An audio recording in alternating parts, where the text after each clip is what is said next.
Assalamualaikum warahmatullahi wabarakatuh.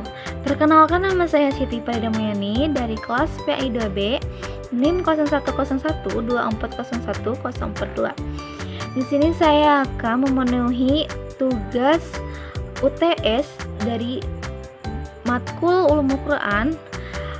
Pembimbing kita adalah Bapak Didi. Oke, baik, di sini saya akan membahas atau menjelaskan tentang Ulumul Quran atau Asbabun Nuzul.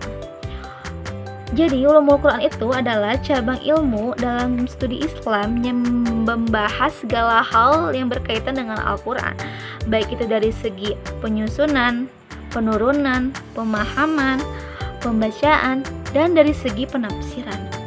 Dan secara bahasa, Ulumul Quran itu ulum yang berarti ilmu-ilmu, lalu Al-Quran yang merujuk pada kitab suci umat Islam yang berarti Al-Quran. Jadi Ulumul Quran itu adalah ilmu-ilmu yang membahas tentang Al-Quran. Selanjutnya, secara istilah, Ulumul Quran itu kan tadi ilmu-ilmu yang membahas atau ilmu-ilmu yang berkaitan dengan Al-Quran.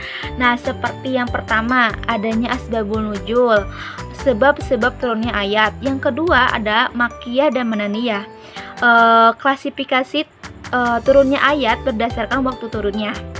Yang ketiga ada Nasikh dan Mansukh, yang berarti ayat yang menghapus dan ayat yang terhapus. Yang keempat ada Ijazul Quran, yaitu keajaiban Al-Quran atau mukjizat Al-Quran.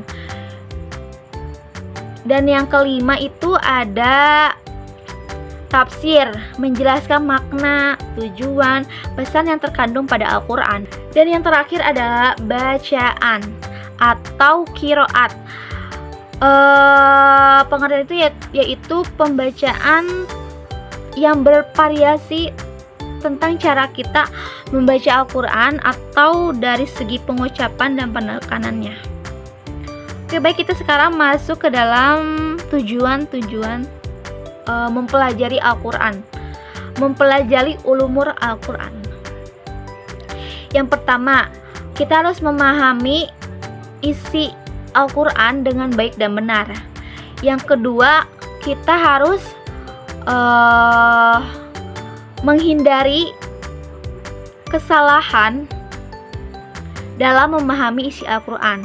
Yang ketiga, kita harus menjaga kelestarian atau menjaga ajaran yang sudah ada pada Al-Quran. Dan untuk pengertian Asbabul Nuzul, yaitu kejadian atau peristiwa yang melatar belakangi turunnya ayat Al-Quran.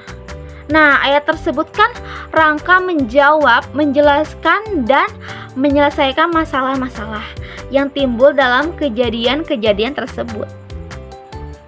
Nah, Asbabul Nuzul kan merupakan bahan-bahan sejarah. Jadi kan Asbabul itu merupakan bahan-bahan sejarah yang dipakai untuk memberikan keterangan-keterangan terhadap lembaran-lembaran yang memberikan konteks dalam memahami perintah-perintah. Lalu ada kaidah ibrah dalam Asbabun Nuzul, menunjukkan bahwa Al-Quran itu tidak ada selalu pada satu kaum atau pada satu zaman. Urgensi atau fungsi Asbabun Nuzul itu mengatasi keraguan ayat untuk melihat di dalamnya itu mengandung pengertian umum atau tidak. Dan untuk cara mengetahui riwayat Asbabun Nuzul itu dengan caranya mengetahui sanad atau mencari sanad tersebut. Oke, baik, segitu saja pengertian atau penjelasan saya tentang materi Asbabun Nuzul atau Ulumul Quran.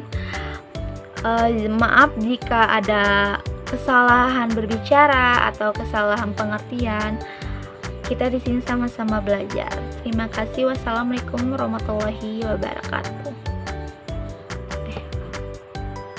Sekian dari saya. Bila ada kesalahan kata, mohon maaf. Assalamualaikum warahmatullahi wabarakatuh.